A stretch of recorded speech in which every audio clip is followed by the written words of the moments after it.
안녕하세요. 일반인이 꼭 알아야 할 건강 정보를 알려드리는 프라임입니다. 최근에 백신도 없고 치료제도 없는 니파 바이러스라는 것이 퍼지고 있어서 전 세계가 긴장 상태에 있습니다. 차기 팬데믹 후보로 유력하며 현재 우리나라에서 1급 법정 감염병으로 지정되었다고 하는데 지금은 1급 법정 감염병 지정에 의결된 상태이고 올해 7월부터 공식 지정될 거라고 합니다. 듣기에도 생소한 이 니파 바이러스가 도대체 뭔지 자세히 알아보도록 합시다.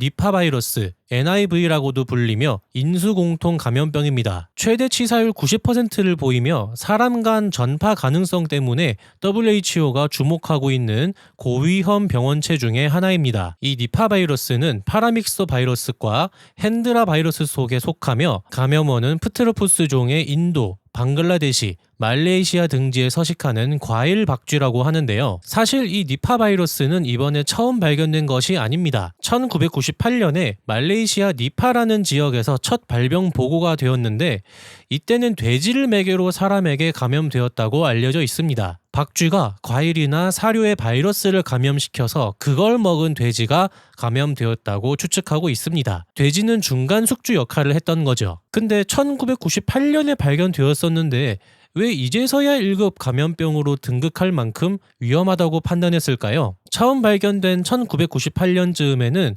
말레이시아, 방글라데시, 인도 등 일부 동남아 국가에서 소규모 국지적으로 발생했습니다. 한국을 포함한 다른 국가들에서는 직접적 유입 위험이 낮다고 판단해서 당시 한국질병관리청에서도 주의 감시 대상 정도로만 관리했다고 합니다. 그리고 당시의 역학적 조사나 전파 양상을 보았을 때 사람 대 사람으로 전파되지 않는다고 판단했다고 합니다. 그리고 대부분의 감염자가 농장 종사자였고 가족이나 의료진 등 밀접 접촉자 감염 사례가 없었다고 합니다. 그로부터 27년의 세월 동안 이 니파 바이러스가 계속 있기는 했던 거예요. 2023년 인도에서 감염자가 증가하여 학교를 폐쇄하거나 공공방역을 강화했습니다. 이걸 보고 WHO나 미국 질본부인 CDC가 사람 간 전파력이 예전보다 엄청 높아졌을 수 있다는 가능성에 주목한 겁니다. 우리가 사는 행성인 이 지구에는 포유류가 약 6,400종이 있다고 하는데요.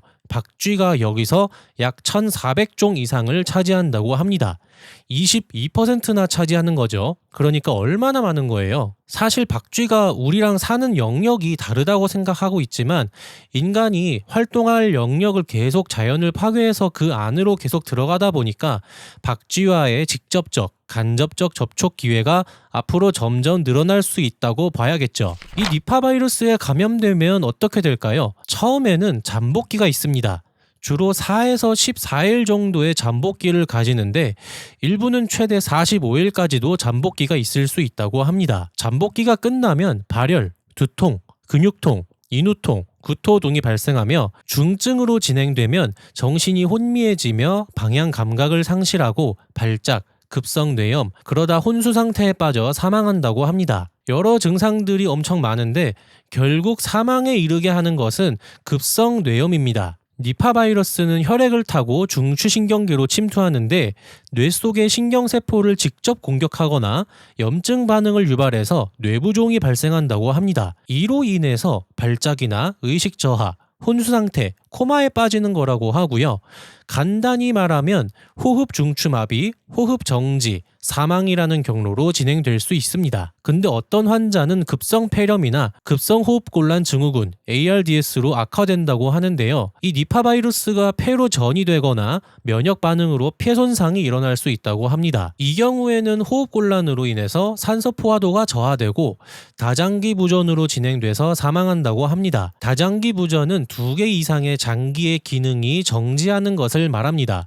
장기 하나만 망가져도 다른 장기에 부담이 전가되는데 이게 도미노처럼 장기들이 하나 둘씩 무너지니까 회복이 점점 어려워져서 결국 심정지나 뇌사 상태에 빠져서 사망하는 것입니다. 또 드물게 바이러스가 혈류에 퍼지면서 전신 염증 반응을 유발해서 폐혈성 쇼크로 사망에 이를 수 있다고 합니다.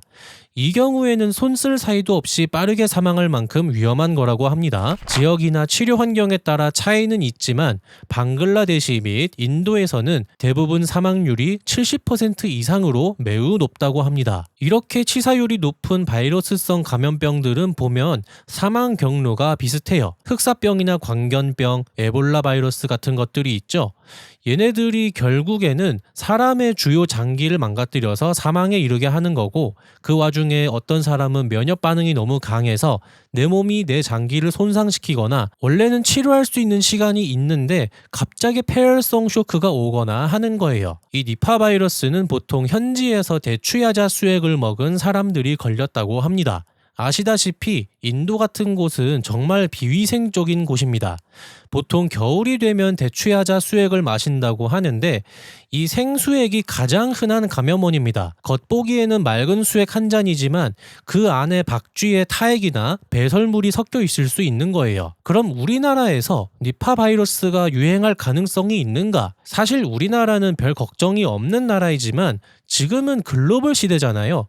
잠복기도 이렇게 긴 니파 바이러스 감염자가 비행기를 타거나 배를 타고 입국할 수 있는 가능성은 얼마든지 있는 거예요. 그래서 이러한 위험을 없애기 위해 1급 감염병으로 지정한 것으로 보입니다. 법적 감염병으로 지정을 해야 입국 관리에서 권한을 행사해서 걸린 사람들을 쫓아낼 수 있을 테니까요. 혹시나 말레이시아 같은 동남아시아 쪽이나 인도, 방글라데시 같은 남아시아 쪽에 거주하시거나 출장, 여행을 계획하고 계시다면 정말 조심하셔야 합니다.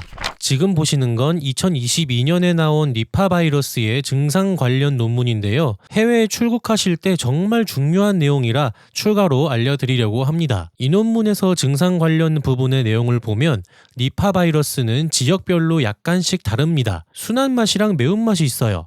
여기서 대표적으로 두 가지 바이러스 계통을 얘기하는데 말레이시아형, 방글라데시형입니다. 방글라데시형이 말레이시아형보다 유겸기 더 길다고 합니다. 단백질을 만드는 아모코드가 3염기 단위라서 얘가 유겸기가 더 기니까 아미노산 2개의 차이를 만들어요. 이렇게 되면 표면 단백질 구조가 살짝 달라져서 면역 회피 능력, 전파력, 숙주 세포 감염 방식 등이 변할 수 있고, 실제로 방글라데시형이 사람 간 전파력이 더 강하고 치사율이 높습니다. 인도에 있는 니파 바이러스가 이 방글라데시형과 97에서 99% 유사하다고 하는데요. 여기서 순한 맛이 말레이시아형입니다. 얘가 상대적으로 치사율도 낮고 무증상 감염률이 높다고 합니다. 무증상 감염은 말 그대로 감염은 됐는데 아프지가 않은 거예요.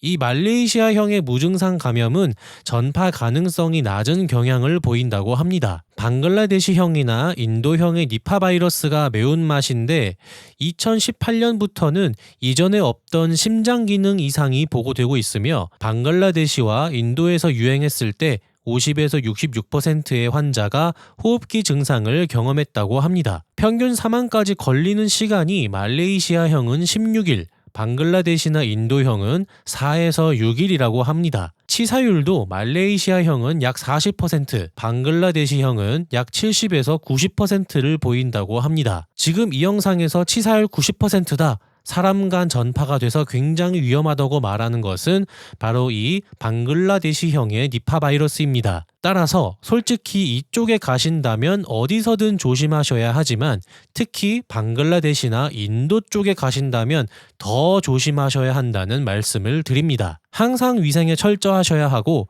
거기서 파는 생과일 음료, 야자 음료 같은 거는 지금 치료제나 백신이 없는 상태이기 때문에 절대 드시면 안 됩니다. 과일 같은 것들도 만지는 것조차 전혀 추천하지 않고요.